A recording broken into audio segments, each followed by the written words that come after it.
கடலைப்பருப்பு மாவு, இது ஓலைப்பக்கோடா. கடலைப்பருப்பு மாவு 1 கப்பு, கொஞ்சம் போல் மிளகாத்தூள், பெருங்காயத்தூள், கொஞ்சம் சால்ட்டு தேவையான அளவு சால்ட்டு.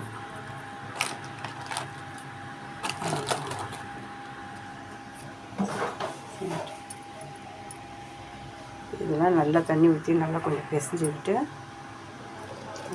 தேவையான அளவு கொஞ்சம் போல் தண்ணி ஊற்றி நல்லா பிசைஞ்சிக்கிட்டு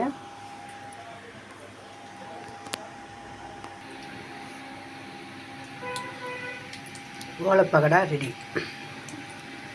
பிழிஞ்சு விட்டாச்சு, எடுத்துச்சு.